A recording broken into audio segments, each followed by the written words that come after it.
Hi hello Radhe Radhe. साथियों, आप सभी को प्रणाम, नमस्कार, जय श्री कृष्णा। आज सिविल सर्विसेज प्रेप के इस पेज पर हमारे साथ लाइव जुड़ेंगी विश्वविख्यात कथावाचिका पूज्या देवी चित्रलेखा जी। आज हमें उन्हें सुनने का मौका मिलेगा इस लाइव इंटरेक्शन संवाद कार्यक्रम में। हमारा सभी का सौभाग्य है कि पूज्य देवी चित्रलेखा जी आज एक महत्वपूर्ण विषय पर हमारे साथ चर्चा करेंगी, लाइव संवाद करेंगी। और हमारे साथ जुड़ चुकी हैं जिनका हम इंतजार कर रहे थे, विश्वविख्यात पूज्य कथावाचिका, श्रीमद् भागवत कथावाचिका पूज्या देवी चित्रलेखा जी। पूज्या देवी जी को मेरा सादर प्रणाम, नतमस्तक वंदन। जय श्री राधे। अंकित जी, बहुत बहुत धन्यवाद। आपने ये कार्यक्रम रखा और मुझे भी एक अवसर मिला है कि आप सब लोगों से कुछ वार्तालाप कर सकूं, अपने विचार आप तक पहुंचा सकूं।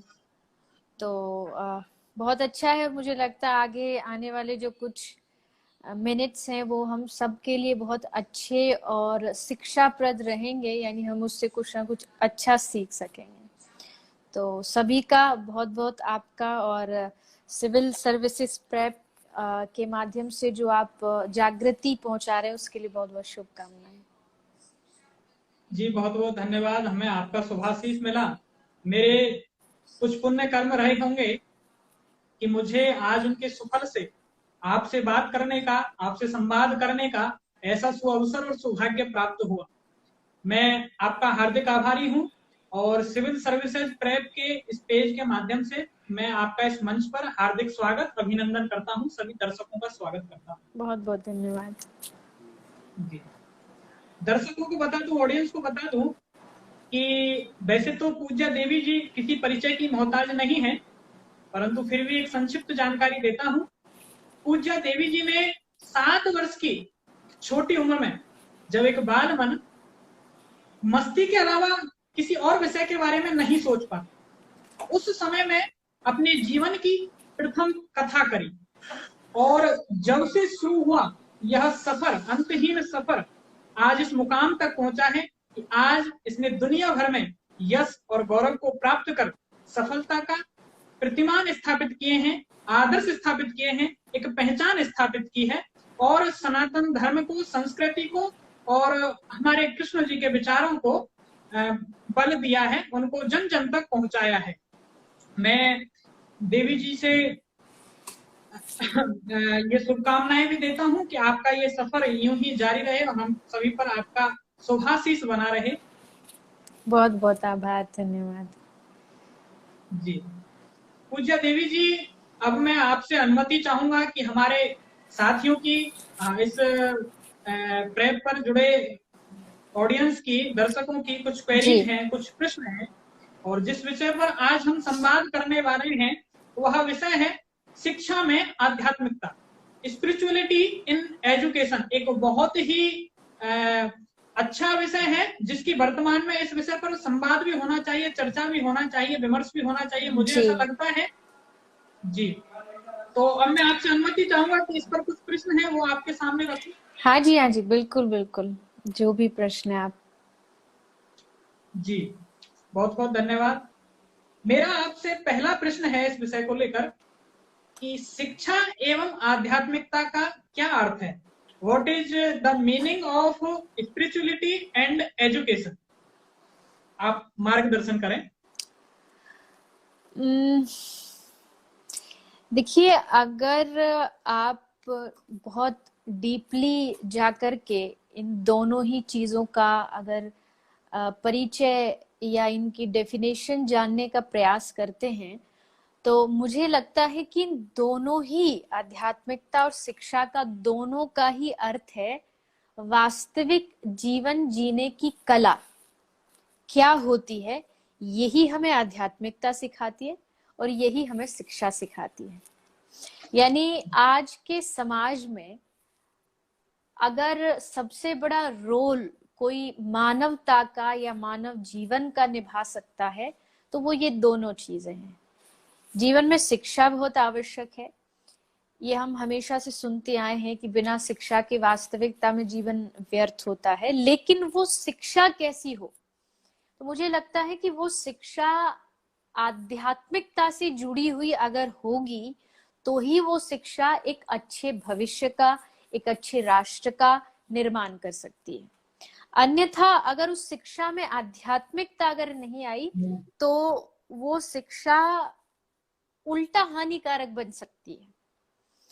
आज की अगर हम शिक्षा की बात करें तो आज जो हम शिक्षा प्राप्त कर रहे हैं, जिसको हम एजुकेशन कहते हैं, हमारे मन में बस एक प्रकार का, बच्चों के भी और बच्चों के पेरेंट्स के भी, जो माता पिता हैं, उनके मन में भी बस एक कंपटीशन भर दिया गया है कि आप बस बच्चों को अच्छे से किताबों को रटाइए और फिर उससे अच्छे नंबर लाइए, और अच्छे नंबर आ गए तो हाँ, आप वेल एजुकेटेड इंसान हैं। लेकिन जब तक आप अपनी शिक्षा में आध्यात्मिकता को नहीं जोड़ेंगे, आध्यात्मिकता का मतलब मैं फिर एक बार दोहरा दूं, आध्यात्मिकता यानी कि मूलभूत मानव जीवन के जीने की कला। जैसे उदाहरण के लिए, कोई भी चीज, हम दुनिया में कोई भी चीज खरीदते हैं तो उसको चलाना आना चाहिए, तब हम उसे चला पाते हैं। आपके पास गाड़ी है, लेकिन अगर आप गाड़ी की, आपको पता ही नहीं है कि इसमें ब्रेक कहाँ से लगेगी, इसमें हॉर्न कहाँ से बजेगा, तो वो आपके लिए एक्सीडेंट बन के आपके जीवन के लिए खतरा हो सकता है। तो ठीक उसी तरह शिक्षा उस गाड़ी के जैसी है, लेकिन उसमें जानकारी वो आध्यात्मिकता है जो हमें बताती है कि राइट मुड़ना है तो ये इंडिकेटर दीजिए, ब्रेक देना है तो ये दबाइए।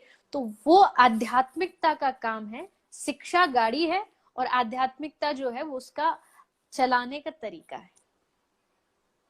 बहुत ही अच्छा आपने समझाया है, बहुत ही कम शब्दों में, सरल शब्दों में आपने बताया कि शिक्षा और आध्यात्मिकता जीवन जीने की कला है। सरल भाषा में आपने समझाया। मैं एक दूसरा प्रश्न आपके समक्ष प्रेषित करता हूं कि शिक्षा में आध्यात्मिकता का क्या महत्व है एवं वर्तमान में यह क्यों आवश्यक है? देखिए, मुझे लगता है कि मेरी आयु बहुत नहीं है, पर जितना मैंने पढ़ा है, अनुभव किया है, पहले की शिक्षा में और आज की शिक्षा में बहुत फर्क है।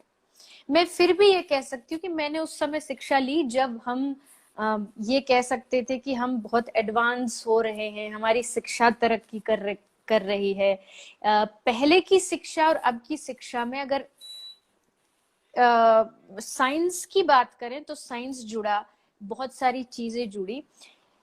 अब कोरोना काल आ गया, इसमें और ज्यादा शिक्षा एडवांस हुई कि अब ऑनलाइन क्लासेस शुरू हो गई, जहां एक तरफ हम कहते थे कि नहीं, बच्चों को फोन से दूर रखना है, कोई फोन का इस्तेमाल नहीं कर रहा, आज वही टीचर्स कह रहे हैं बच्चों को फोन दीजिए, तभी उनकी एजुकेशन ऑनलाइन क्लासेस हो पाएगी और तभी वो पूरी कर पाएंगे। माने शिक्षा का जो स्तर है, अगर वैज्ञानिक तौर पे कहें तो वो बढ़ रहा है। अगर एडवांसमेंट देखें, जहां हमारी देश तरक्की कर रहा है, शिक्षा तरक्की कर रही है, पर अगर उसी की दूसरी तरफ में जाऊं, जैसे कहते हैं ना, हर सिक्के के दो पहलू होते हैं, तो इस शिक्षा का जो दूसरा पहलू है आध्यात्मिकता, विज्ञान की तरफ तो शिक्षा बढ़ी, लेकिन आध्यात्मिकता की तरफ कहीं ना कहीं शिक्षा हमारी कम हुई। पहले के समय में गुरुकुल की जो शिक्षा पद्धति होती थी, ऐसा नहीं कि हमारे देश में शिक्षक नहीं हुए, हमारे देश में आर्यभट्ट हुए, हमारे देश में महान नीति शास्त्र को आगे बढ़ाने वाले विदुर जी, चाणक्य, और न जाने कितने एक से बढ़कर एक शिक्षक हुए जिन्होंने एक साधारण से विद्यार्थी को कहां से कहां पहुंचा दिया। वो कारण क्या था? उस समय ये सारी चीजें नहीं थी, उस समय थी आध्यात्मिकता। और जब तक आप एक बच्चे को केजी के क्लास से, यानी आजकल प्ले स्कूल भी हो गए, फिर नर्सरी हो गई, इन जो आरंभिक जो शिक्षा है, इसमें जब तक हम आध्यात्मिकता को नहीं जोड़ेंगे, मुझे लगता है कि बच्चे आगे चल करके फिर उस आध्यात्मिकता के मार्ग पर चल नहीं पाते हैं। आजकल स्कूल्स में आप देखिए, इतनी सारी खबरें ऐसी आती हैं जहां देख के मन बड़ा दुखी होता है कि आखिर हमारा देश, आज के हमारे बच्चे किस ओर जा रहे हैं। तो इसमें मुख्य भूमिका आध्यात्मिकता की कमी है। हमारे जो संत महापुरुष हैं, हमारे धर्म के प्रचारक हैं, सनातन धर्म का प्रचार करते हैं, उन्होंने बार बार कहा कि हमें अपनी शिक्षा पद्धति में कोई ना कोई एक ग्रंथ, भगवत गीता, रामचरितमानस या भागवत, इनको जोड़ना चाहिए, एज अ सब्जेक्ट जोड़ना चाहिए। अगर ये चीजें कैम्ब्रिज में पढ़ाई जा सकती हैं, अगर ऑक्सफोर्ड में भगवत गीता की क्लासेस हो सकती हैं, तो भारत में क्यों नहीं? भारत तो सनातनियों का देश है, सनातन धर्म का देश है। फिर यहाँ के लोगों को अपने शिक्षा में अध्यात्म को जोड़ने में क्यों बुरा लगता है? क्यों यहाँ पर प्रश्न उठा देते हैं कि हम अगर हिंदू नहीं है तो फिर हम भगवत गीता नहीं पढ़ेंगे? भगवान कृष्ण ने भगवत गीता केवल हिंदुओं के लिए नहीं सुनाई है, उन्होंने हर समाज, जाति, धर्म, वर्ग सबके लिए उपदेश दिया है। तो अगर ये चीजें शिक्षा में जुड़ जाती है तो मुझे लगता है कि एक बहुत बड़ा बदलाव आज की शिक्षा पद्धति में आ सकता है। जी बिल्कुल, आपने उचित मुद्दा उठाया कि जब विदेशी विश्वविद्यालयों ने गीता को और रामचरितमानस को स्वीकार किया है, तो आज हम हमारे देश में, जो कि इनका जन्म स्थान और कर्म स्थली रही है, उसको हम क्यों स्वीकार नहीं कर पा रहे हैं खुले दिल से? ये बहुत अच्छा मुद्दा उठाया आपने।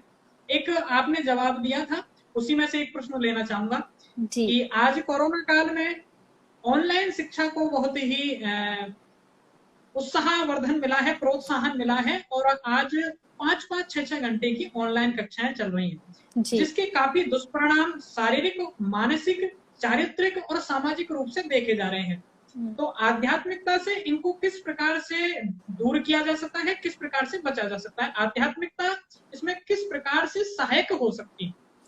नहीं, इसमें भूमिका सबसे बड़ी है स्कूल टीचर्स और घर में पेरेंट्स, माता पिता।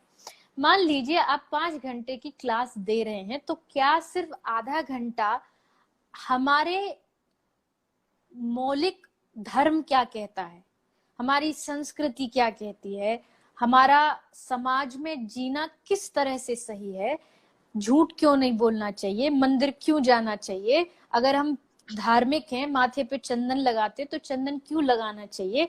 अगर सिर्फ आधा घंटा भी, अगर आप 5 घंटे भौतिक शिक्षा दे रहे हैं, मैथ, साइंस, हिस्ट्री, ज्योग्राफी, सारी शिक्षा दे रहे हैं, केवल आधा घंटा निकाल के आप उनको जीवन की मूलभूत शिक्षा दे दीजिए। जो बच्चे आज गुरुओं से, संतों से जाके जो आर्ग्यूमेंट करते हैं, कई बार तर्क करते हैं, ऐसा क्यों, मंदिर ही जाना क्यों, भगवान तो हर जगह है, ये चंदन ही लगाना क्यों, ये तो ढोंग है। अगर ये शिक्षा टीचर्स देने लग जाएं थोड़ा समय निकाल करके, तो उन बच्चों के वो प्रश्न हल हो जाएंगे। और बच्चा एक ऐसा मन है, जब हमने उसको ए बी सी डी कहना सिखाया तो उसने हमसे ये क्वेश्चन नहीं किया कि ए के बाद बी क्यों, ए के बाद सी क्यों नहीं। कभी वो तर्क नहीं करेगा। मेरे टीचर्स हैं ये कह रहे हैं यानी सही ही होंगे। अगर वही टीचर्स उन्हें सिखाने लगे कि बेटा गले में माला पहननी चाहिए, बेटा अगर तुम मस्तक पर, माथे पे चोटी रखते हो और ब्राह्मण हो तो इसमें ये तुम्हारा गर्व है, ये तुम्हारे लिए कोई लज्जा का विषय नहीं कि स्कूल के बच्चे तुम्हें देख के हंसेंगे, अरे देखो चंदन लगा के आता है। मुझे आज भी याद है, मेरी स्कूलिंग हुई, मेरे जो गुरुदेव थे जिन्होंने मुझे दीक्षा दी थी, वो स्कूल में जब एडमिशन, इंग्लिश मीडियम स्कूल था, तो उन्होंने पहले ही जाके जो हमारे हेड हैं उनसे जाके बात की और एक शर्त रखी कि मैं और मेरा एक भाई ये स्कूल में तभी आएंगे जब इनको माला पहनने दी जाएगी और माथे पे चंदन लगाने दिया जाएगा। तो अब बच्चे हैं, पूरा स्कूल तो साधारण आता था और हम बस चंदन और बाबा जी बन के एकदम आते थे, तो बच्चे हंसते भी थे, ये देखो क्या माथे पे यही चंदन, पूरा चंदन होता था। लेकिन धीरे धीरे जब उनको समझ आने लगा, स्कूल में गए तो हमारे घर में पिताजी ने सिखाया कि स्कूल एक मंदिर होता है, तो आप जब मंदिर जाते हो प्रणाम करते हो, तो स्कूल की देहली को प्रणाम किया करो। तो जब हम प्रणाम करते थे तो बच्चे हंसते थे। ये बात मेन जो अध्यापक एमडी हैं उनके पास पहुंची, तो उन्होंने प्रेयर में ये रूल निकाल दिया कि सारे बच्चे जब आएंगे तो प्रणाम करके फिर स्कूल में अंदर प्रवेश करेंगे। सब उसको करने लगे। अच्छाई जो चीज होती है ना, पहले लोग हंसेंगे, पहले आपका मजाक उड़ाएंगे, लेकिन एक समय आएगा जब वो झुकेंगे और उस अच्छाई को स्वयं भी स्वीकार करेंगे। तो अगर स्कूल के टीचर्स और घर में माता पिता आधा घंटा समय भी निकाल के बच्चों को थोड़ा मूलभूत जीवन की शिक्षाएं दे दें, तो मुझे लगता है जो 5 घंटे उन्होंने भौतिक शिक्षा ली, उस पर भारी वो आधे घंटे की जीवन की मूलभूत शिक्षा पड़ेगी। ऐसा मेरा मानना है। मैं इससे पूर्णतः सहमत हूँ, और मैं भी इसी शिक्षा पद्धति से निकला हुआ हूँ। आदर्श विद्या मंदिर में मैं शिक्षा ग्रहण की, तो वहां भी ये संस्कार दिए जाते हैं, संस्कृति से जोड़ा जाता है, तो हमारे भी संस्कार उसी प्रकार के रहे हैं। और जब महाविद्यालय में, कॉलेज में मैं तिलक लगा के जाता, तो आपकी जैसी ही स्थिति थी कि अधिकतर छात्र वहां तिलक लगा के नहीं आते थे और इन चीजों पे हंसते थे। लेकिन अभी धीरे धीरे वो स्वीकार करने लगे हैं कि प्रगति को देखकर वो स्वीकार करते हैं कि हाँ, एक अच्छा आदमी ऐसा कर रहा है तो वो अच्छी बात हो, उसमें कुछ अच्छा ही हो। बिल्कुल बिल्कुल, आपने बिल्कुल उचित कहा कि हमें आधा घंटे निकालना चाहिए, जिससे हमारा एक व्यक्तित्व का निर्माण भी हो सके। जी बिल्कुल, संपूर्ण व्यक्तित्व। आपसे मैं अगला प्रश्न लेना चाहूंगा, क्योंकि हमारे ज्यादातर ऑडियंस और ये पेज पर ज्यादातर दर्शक यूपीएससी की परीक्षा की तैयारी कर रहे हैं जी, जो दुनिया का टफेस्ट एग्जाम माना जाता है, सबसे कठिनतम परीक्षा है। आपसे एक प्रश्न है कि यूपीएससी की परीक्षा धैर्य, पेशेंस, निरंतरता, कंटिन्यूटी, सकारात्मकता, पॉजिटिविटी, आत्मविश्वास, सेल्फ कॉन्फिडेंस, कड़ी मेहनत, हार्ड वर्क मांगती है जी। इन सबको करने में आध्यात्मिकता किस प्रकार से सहायक होगी? यूपीएससी की तैयारी में, विशेष रूप से यूपीएससी की तैयारी में आध्यात्मिकता हमारे लिए किस प्रकार वरदान साबित हो सकती है? देखिए, जितने भी आपने ये बड़े बड़े शब्द उपयोग किए ना, कंसिस्टेंसी, कॉन्फिडेंस, एकाग्रता, ये जो भी भारी भरकम शब्द हैं, ये सुनने में बड़े अच्छे लगते हैं, लोग इस चीज को मानते भी हैं, हार्ड वर्क करो, ये करो, वो करो, लेकिन ये मुकाम तक इसलिए ये शब्द पहुंच नहीं पाते उनके जीवन में, क्योंकि उनके जीवन में आध्यात्मिकता नहीं होती। इस सब का कारण यही है कि कहीं ना कहीं उनके जीवन में आध्यात्मिकता की कमी है। वो इसलिए क्योंकि जो आध्यात्मिक व्यक्ति होगा उसके जीवन में डिसिप्लिन होगा ही होगा, वो अनुशासित होगा। आध्यात्मिकता आपको आजादी देती है हर चीज करने की, लेकिन आपको बांध करके भी रखती है, आपको अनुशासन में जीना सिखाती है। गंगा आजाद है, फिर भी गंगा के 2 किनारे हैं जिसकी मर्यादा में वो बहती है। गंगा आजाद है, वो जहां से चाहेगी वहीं बहेगी, लेकिन अगर वो 2 किनारे नहीं रहे तो वो गंगा तबाही भी ला सकती है। यानी वो 2 किनारे हमारे जीवन की मर्यादा है, अनुशासन है।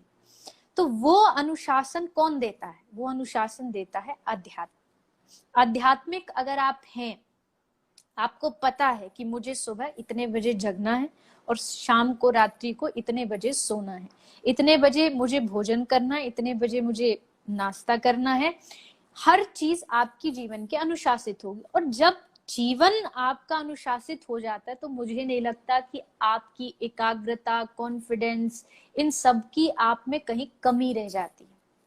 आज के बच्चों की सबसे बड़ी कमी जो मुझे लगती है, जहां वो अपने आप को वैसे चाहते हैं कि हम करें, हम कोई भी फेलियर आता है उससे उभरें, हम कॉन्फिडेंस बढ़ाएं अपना, पर वो इसलिए नहीं हो पाता क्योंकि उनका जीवन बहुत अस्त व्यस्त है, उनकी दिनचर्या एकदम अस्त व्यस्त है। खाने का समय नहीं, सोने का समय नहीं, कहीं फोन चलाने का, आने जाने का कोई समय नहीं। तो अगर वो निश्चित कर लेते हैं तो कहीं ना कहीं जो जिस हम शब्दों की जिनकी हम बात कर रहे हैं, एकाग्रता कहाँ से आएगी? मान लीजिए अगर आप यूपीएससी की तैयारी कर रहे हैं, आपको हार्ड वर्क करना है, लेकिन हार्ड वर्क आप करेंगे कहाँ? आप बताइए, 3 घंटे आप एक मूवी देखते हैं, क्या कभी आपको 3 घंटे वो हार्ड वर्क लगा कि 3 घंटे एक जगह बैठ करके एक ही स्क्रीन पर आपको 3 घंटे देखना है? कितनी बड़ी बात है ये। आपको कोई 10 मिनट भी कह दे कि आपको 10 मिनट हाथ में माला लेके भजन करना है, तो जो भक्त है उनकी बात अलग है, पर साधारण बच्चों को कह दिया जाए कि 10 मिनट, तो उसे 10 मिनट में भी नींद आ जाएगी।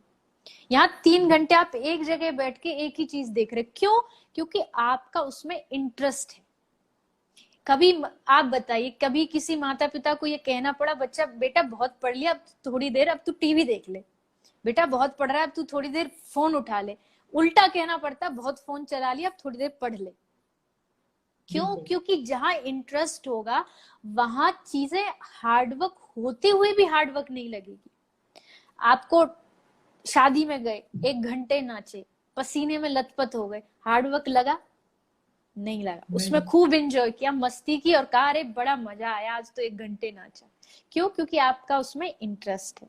तो पहली बात तो अगर आप अपना करियर चुन रहे हैं, आप यूपीएससी का एग्जाम दे रहे हैं, आप आईएएस का एग्जाम दे रहे हैं, आप डॉक्टर, इंजीनियर, जिस भी फील्ड में, पहले तो आप ये निश्चय करिए कि आपको उस लाइन में क्यों जाना है और आपका उसमें 100% इंटरेस्ट, रुचि है या नहीं है। अगर ये फाइनल हो गया कि आपकी 100% रुचि है, आपको यूपीएससी पास करनी है, आपको इस पद पर जाना है, तो आपका इंटरेस्ट होते ही हार्डवर्क चालू हो जाता है। हार्डवर्क करना नहीं पड़ता, वो अपने आप शुरू हो जाता है और आप उस चीज को बड़े रुचि से, बड़े एंजॉय जैसे करके उस काम को करते। जैसे कई लोग मुझे पूछते हैं 3 घंटा एक आसन पे बैठ के कथा करना ये कैसे संभव है?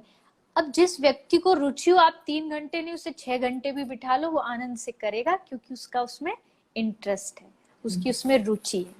तो आप या तो उधर जाइए मत, और अगर आप जा रहे हैं तो तभी जाइए जब आप पूरी तरह निश्चित हैं कि हाँ मुझे ये करना है। दूसरी बात, अगर आप थोड़ी एकाग्रता अपना बढ़ाना चाहते तो उसके लिए बहुत अच्छा तरीका है, मेडिटेशन करिए, थोड़ा चिंतन करिए, क्योंकि वो बहुत हेल्प करती है आपके माइंड को बहुत काम और शांत बनाने में। जी बिल्कुल, आपने एक मेरी गलती का सुधार किया कि हार्ड वर्क जो मैंने पूछा था वो मैंने आपकी बात सुनकर उसमें सुधार कर लिया है कि बिल्कुल जिस काम को हम रुचि से करते हैं वह हार्ड वर्क होता ही नहीं। दरअसल हार्ड वर्क वही होगा जिसमें हमारी अरुचि होगी। सही बात है, बिल्कुल। देवी जी, मैं एक प्रश्न और रखना चाहूंगा।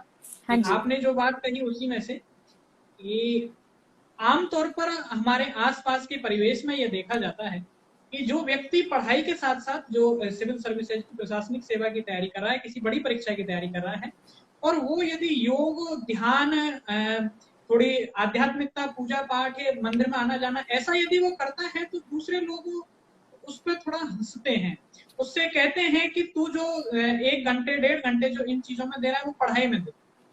आप इस विषय पर क्या बोलना चाहिए? कुछ तो लोग कहेंगे, लोगों का काम है कहना छोड़ो बेकार की बातें, बीत न जाए रहना। ये तो लोग हैं। आप गलत काम करोगे ये तब भी कहेंगे, अच्छा काम करोगे तब भी कहेंगे, आप समय का उपयोग करोगे ये तब भी कहेंगे, आप समय का उपयोग नहीं करोगे ये तब भी कहेंगे। तो लोगों के लिए तो कभी मत सोचिए। अगर आप मंदिर जा रहे हैं, अगर आप 1-8 घंटे समय आध्यात्मिकता के लिए दे रहे हैं, देखिए एक मोबाइल फोन है, मैं और आप उसी के माध्यम से आज बात कर रहे हैं, लेकिन अगर मैं 24 घंटे बस इसे चलाऊं, सिर्फ ये चलता रहे चलता रहे चलता रहे, इसको चार्जिंग न दी जाए, इसको चार्ज पर ना लगाया जाए, तो एक समय आएगा जब ये काम करना बंद कर देगा। ये जो हमारा दिमाग है, हमारी जो सोचने की, समझने की, कुछ करने की जो शक्ति है, इसकी भी अपनी एक लिमिट है। आप इसको 24 घंटे लगा रहे हो खेल में, कूद में, थोड़ा बहुत पढ़ाई में, टीवी में, फोन में, बाहर की दुनिया में, मतलब ये 24 घंटे बस चल ही चल रहा है, पर इसे चार्जिंग नहीं मिल रही, मतलब इसका खाना इसे प्राप्त नहीं हो रहा। यानी इसका चार्जिंग है आध्यात्मिकता, धर्म, भजन, भक्ति, ये सब हमारे मानस, जो ये मनुष्य शरीर है, इसकी चार्जिंग है, ये हम दे नहीं रहे। और ये दे नहीं रहे तो क्या हुआ, जैसे चार्जिंग फोन को नहीं मिली तो फोन डेड हो गया, काम करना बंद कर दिया। ठीक उसी तरह जब आध्यात्मिकता नहीं मिली तो ये दिमाग जो है ये काम करना बंद कर देता है, जिस स्थिति को हम कहते हैं डिप्रेशन में आ गया। क्या है डिप्रेशन? एंजाइटी क्या है? स्ट्रेस क्या है? दिमाग काम करना बंद कर दिया। क्यों बंद कर दिया? क्योंकि ओवरलोड हो गया, या इसकी चार्जिंग खत्म हो गई। तो वो चार्जिंग ही आध्यात्मिकता है। इसलिए कभी भी ना सोचें आप सिविल सर्विसेज में हैं, आप बिजनेस में हैं, आप कथा लाइन में हैं, आप स्टडीज में हैं, आपको आध्यात्मिकता चाहिए ही चाहिए। उसी से आपको ऊर्जा मिलती है, उसी से आपके दिन की दिनचर्या की आपकी चार्जिंग होती है। और फिर आप जब कभी भी देख लीजिएगा, मैंने तो अनुभव किया, एक उस आदमी को देखो जिसके जीवन में धर्म नहीं है, भक्ति नहीं, वो सुबह जब उठेगा तो बड़ा हताश, निराश, परेशान। और दूसरी तरफ एक आध्यात्मिक व्यक्ति जैसे ही सुबह उठता है तो उसको एक नई ऊर्जा मिल जाती है, मानो आज एक नया दिन है और आज वो फिर से कुछ अच्छा करने वाला है। तो अगर आज के बच्चों को इस चीजों से बचना है, डिप्रेशन एक बहुत भयंकर बीमारी है जिससे हमारा देश धीरे धीरे घिर रहा है। मुझे नहीं लगता आज से कुछ एक 5, 10, 15 साल पहले कोई डिप्रेशन, कोई बीमारी होती है जानता भी था। भारत में तो नहीं जानता था, लेकिन आज मैंने कितने लोगों को, जानने वालों को, बाहर वालों, कितनों को देखा डिप्रेशन हो गया, एंजाइटी हो गई। तो ये बीमारी, ये रोग बढ़ इसलिए रहा है क्योंकि जीवन में आध्यात्मिकता घट रही है। उसको बढ़ाइए, ये सारे रोग अपने आप ठीक हो जाएंगे। खूब मंदिर जाइए, थोड़ा समय अपनी आत्मा के लिए, अपनी मन की शांति के लिए निकालिए। मन शांत रहेगा तो बाहर आप सब कुछ अच्छा ही अच्छा कर पाएंगे। जी बिल्कुल, आपने सही कहा। और मैं आपसे ये प्रश्न पूछने ही वाला था, इसका जवाब आपने पूर्व में दे दिया कि यूपीएससी की तैयारी करने वाले छात्रों को, विद्यार्थियों को तनाव और अवसाद और चिंता, इनका बड़ा सामना करना पड़ता है। तो वो इससे किस प्रकार से बच सकते हैं, किस प्रकार से इसका सामना कर सकते हैं, वो आपने बता दिया कि हम आध्यात्मिकता ही ऐसा एक यंत्र है, उपकरण है, उपाय है जिसको अपनाकर हम पॉजिटिव एनर्जी को प्राप्त कर सकते हैं और इन चीजों से दूर रह सकते हैं। अगला प्रश्न कि हम कई बार यूपीएससी की तैयारी में देखा जाता है कि व्यक्ति एक बार में सफलता प्राप्त नहीं कर पाता, वो असफल हो जाता है। तो उस असफलता का सामना किस प्रकार करें और उन्हें उस परीक्षा की तैयारी के लिए अपने आप को किस प्रकार तैयार करें, अपना आत्मविश्वास उस लेवल तक, उस स्तर तक कैसे दोबारा विकसित करें? देखिए, निराशा तो हर क्षेत्र में कहीं ना कहीं एक पहलू रहता ही है। कई बार बिजनेस शुरू करते हैं, वो काम नहीं करता, कोई करियर चुन लेते हैं, वहां पर जो विजय मिलनी चाहिए, विक्ट्री, वो नहीं मिल पाती है। स्पोर्ट्समैन है, एक मैच हार गए, एक जीत गए, वहां हताशा, निराशा हो गई। इसके लिए आपको सिर्फ और सिर्फ अपने मन को तैयार करना होगा। अगर मुझे पता है कि मुझे ये काम करना है, मुझे यूपीएससी का एग्जाम देकर के पास करना है, तो एक बार में अगर मैं ना भी कर पा रहा हूं, इसमें दो चीजें हैं। पहली चीज तो ये है कि आप अपने आसपास उन लोगों को रखिए जो आपको उस समय में सकारात्मकता दे सके, पॉजिटिव बातें कर सकें, आपको पॉजिटिविटी की ओर ले जा सके। क्योंकि होता क्या है कि जब हम निराश होते हैं और वहीं हमें कोई एक ऐसा व्यक्ति मिल जाए, हाँ तुझसे नहीं होगा, तू तो कर ही नहीं पाएगा, तो हमारा कॉन्फिडेंस जो लेवल है और ज्यादा नीचे गिर जाता है। तो पहले तो अपना फ्रेंड सर्कल ऐसा रखिए जो आपको उत्साह देता हो। आपके गिरने पर भी आपको ऐसे मित्र मिलने भी बहुत मुश्किल है, आज के जमाने में बहुत मुश्किल है। कहने के लिए आपके फेसबुक पर हजारों फ्रेंड्स हो सकते हैं, पर वो फ्रेंड्स वास्तविकता में आपके मित्र नहीं। वो मित्र जो आपके गिरने पर आपको सहारा दे और समझाए कि नहीं। दूसरा, परिवार भी। कई बार क्या होता है, जरा सा एग्जाम में फेल हो गए, कुछ हो गया, तो घर में ही माता पिता ही कहने लगते, अरे तुझे इतना पैसा लगाया, इतनी मेहनत कराई, तुझसे कुछ हुआ नहीं, ऐसा नहीं। तो घर परिवार को भी समझना चाहिए कि इस प्रकार की टिप्पणियां किसी भी बच्चे के लिए न करें। अगर इन दो चीजों का आपको साथ मिल गया, परिवार का और आपके आसपास के जो लोग हैं उनका, अच्छे लोगों का, तो मुझे नहीं लगता कि निराशा कहीं भी आपको स्पर्श कर पाएगी। पर चलिए, ये तो बातें हुई दूसरों की, इसका मतलब हम दूसरों पर डिपेंड है। मान लीजिए परिवार भी ऐसा नहीं, मित्र भी ऐसा नहीं, तो फिर आपको अपने आप को मोटिवेट करना होगा, अच्छी चीजों को पढ़ करके और अच्छी चीजों को सुन करके। हम जिन सत्संग की जो हम बातें करते हैं, सत्संग जो हम कहते हैं कि सत्संग सुनिए, वो भी एक प्रकार का मोटिवेशन ही है, जो आपको बार बार सिखाता है कि 1000 बार आप निराश हो भी जाते हैं तो भी आगे एक रास्ता है, तो भी आगे एक मार्ग है, उस पर आगे बढ़ते रहिए। तो ऐसे लोग का संग अगर आपके साथ रहेगा तो मुझे नहीं लगता कि आप हार करके भी हारेंगे।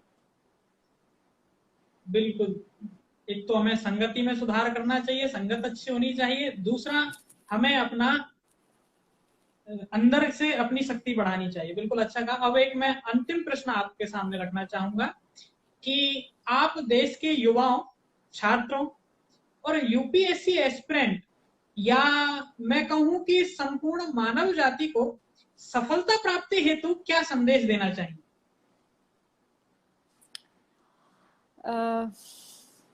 पहली बात तो ये है कि मेहनत करिए, इंटरेस्ट के साथ करिए, अपना 100% देने का प्रयास करिए, आप अपना जितना दे पाए उतना करिए। लेकिन किसी कारण से आप नहीं भी कर पा रहे हैं तो भी अपने आप को हताश मत महसूस करिए, क्योंकि मेरा मानना यह है कि सफलता सिर्फ ये नहीं है कि आप बहुत ऊंचे पद पर पहुंच जाएं, आप बहुत पैसे वाले बन जाएं। सफलता वो है जब आप जहां हो, जैसे हो, उसमें खुश हो। अगर आपकी वो खुशी नहीं है तो आप विश्व के सबसे बड़े धनवान व्यक्ति बन जाएं, आप सबसे बड़े लीडर बन जाएं, तो भी आप कभी खुश नहीं रह पाएंगे। मेरा मकसद हर जो भी सेशन हो या भागवत कथा के माध्यम से युवाओं को एक ही रहता है कि सबसे पहले खुश रहना सीखिए। अगर आप खुश हैं तो आप हर वो काम कर सकते हैं जो आप करना चाहते हैं। अगर वही आपके अंदर नहीं है, और वो तब आएगा जब आप अपने घर परिवार में, जैसे कि आज के बच्चे खुश कैसे नहीं हो पाते, अरे उसके पास तो अच्छा वाला मॉडल वाला फोन है, मेरे पास नहीं है, अरे उसके पिताजी ने तो उसको ये दिला दिया, मेरे पास नहीं है। और फिर उससे होता क्या, उनकी इच्छाएं बढ़ती, और इच्छा जब पूरी नहीं होती तब फिर उनके अंदर निराशा और ये सारी चीजें आरंभ हो जाती हैं। तो इसीलिए अगर घर का माहौल आप परिवार के सब लोग अच्छा कर लें, और एक निवेदन और है मेरा सभी लोगों से, युवाओं से भी और जो उनके घर के बड़े हैं, सिर्फ आधा घंटे का समय निकालिए, आधा घंटा पूरा परिवार एक साथ बैठिए, एक साथ बैठ करके कुछ देर अच्छी, सिर्फ और सिर्फ अच्छी और पॉजिटिव चर्चा करिए, और थोड़ी देर भगवान नाम का कीर्तन पूरा परिवार मिलके करिए। अगर ये चीजें आपके घर में, परिवार में, आपने बच्चों में डाल दी, युवाओं में ये चीज आ गई, तो हो ही नहीं सकता कि वो किसी स्थिति पर जाके हार जाएं, निराश हो जाएं, हताश हो जाएं। बाधाएं आएंगी, ऐसा नहीं कि नहीं आएंगी। भजन करने से, आध्यात्मिकता जीवन में आने से ऐसा नहीं कि बाधाएं दूर हो जाती हैं, आती हैं, पर उनसे लड़ने की शक्ति आ जाती है, जोश के साथ, उत्साह के साथ कि ठीक है, अगर तू आ रहा है, परेशानी आ रही, तो मैं भी तैयार हूँ। मुझे बचपन से ही ऐसा तैयार किया गया है। तो युवाओं से मेरा यही निवेदन है, आप खूब पढ़िए, खूब आगे बढ़िए।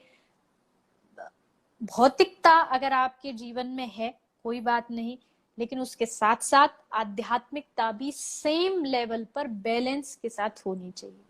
जहां इन दोनों का बैलेंस बिगड़ा, भौतिकता का और आध्यात्मिकता का, जहां आध्यात्मिकता कम हुई और भौतिकता आपकी बढ़ी, वहीं पर आप मार खा जाएंगे, वहीं पर आप निराश हो जाएंगे।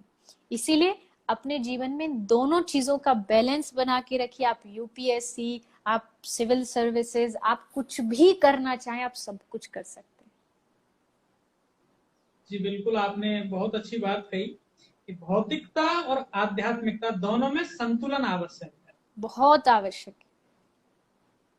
बिल्कुल, आपने पूज्य दीदी, आपने जिस तरह हमारे प्रश्नों का जवाब दिया, हमारी जिज्ञासा को शांत किया, हमें प्रेरित किया, हमारे आध्यात्मिकता की शक्ति को पहचानने की हमें एक विचार प्रदान किया, हमें जो शिक्षा दी वह निश्चित ही हमारे आगामी जीवन में बहुत सहायक सिद्ध होगी, एक मील का पत्थर साबित होगी, ऐसा मेरा दावा है, मानना है। मैं, आपने इस अमूल्य समय में से अपना समय निकाला हमारे लिए, हमारे दर्शकों के लिए। हम दर्शक, सिविल सर्विसेज प्रेप की पूरी टीम और मैं व्यक्तिगत रूप से आपका अत्यंत आभारी हूँ, बहुत आभार व्यक्त करता हूँ।